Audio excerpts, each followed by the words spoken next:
जीवन साथी साथ में रहना। एक बच्ची की माँ नहीं थी। सौतेली माँ उस बच्ची से हर काम करवाती थी।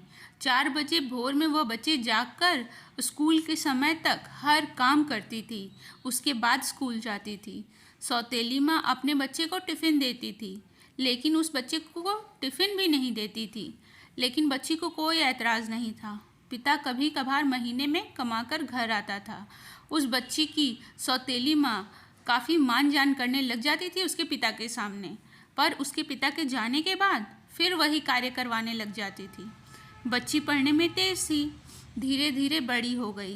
पिता को विवाह की चिंता सताने लगी। एक दिन लड़की के पिताजी ने बिटिया की शादी का जिक्र किया। सौतेली माँ ने कहा कि हमारे रिश्ते में एक लड़का है, दहेज भी नहीं लेगा, थोड़ा गरीब है लेकिन परिवार ठीक है। लड़की चूंकि पढ़ना चाह रही थी, लेकिन ज़बरदस्ती मंदिर में विवाह करके उसे उसके ससुराल भेज दिया गया। लड़की जब ससुराल गई, उसे अपनी बदनसीब किस्मत सोचकर कुछ नहीं बोली। लेकिन लड़के ने कहा कि आप बुरा न मानो तो एक बात कहें। वह बोली कि आपके साथ जीवन भर रहना है, आप जो कहोगे हम मानेंगे। लड़का बोला, जहाँ से पढ़ाई छोड़ी है वहीं से आप शुरू कर दीजिए।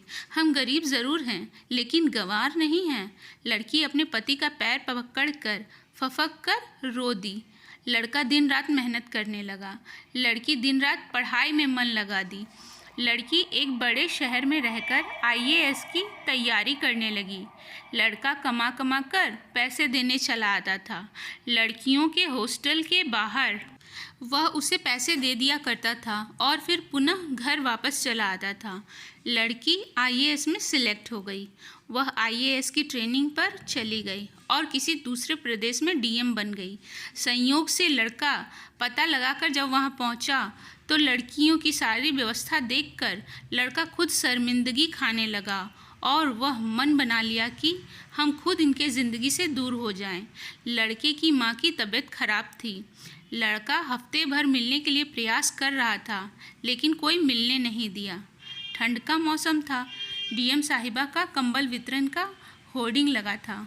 वो भी सवेरे से लाइन लगाकर खड़ा हो गया था, जिसमें 5 गरीब चुने गए। उनमें वह लड़का भी था। DM साहिबा गाड़ी से उतरी और एक एक करके कंबल देना शुरू की। जब 5वें आदमी को कंबल देने की बारी आई, वह लड़का अपना मुंह तौलिया से बांधे खड़ा हो गया। DM साहिबा ने जैसे ही हाथ में कंबल दिया, लड़के की आंखें नम हो गई और धीरे से बोला कि साहब, हमारी माँ की तबीयत खराब है, माँ को यही लाया हूँ। आप सरकारी अस्पताल में फ़ोन कर दीजिए जिससे मेरी माँ का सही इलाज हो सके। DM साहिबा आवाज़ को पहचान ली और हाथ पकड़कर फफक कर रो पड़ी और बोली कि आप कब आए, मुझे बताए क्यों नहीं, माँ जी कहाँ हैं?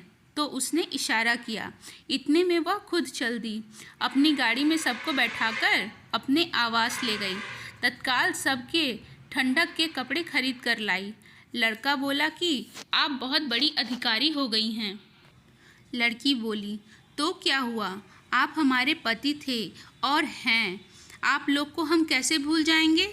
आप मेरे लिए दिन रात मेहनत किए। आपकी ही देन है कि मैं यहाँ खड़ी हूँ। यह सुनकर लड़के की आंखें भी नम हो गई। इतने में DM साहिबा भी अपने आंखों के आंसुओं को न रोक पाई और अपने पति के गले लगकर जोर से रो पड़ी और उसके बाद आपस में मिलकर परिवार के साथ रहने लगी।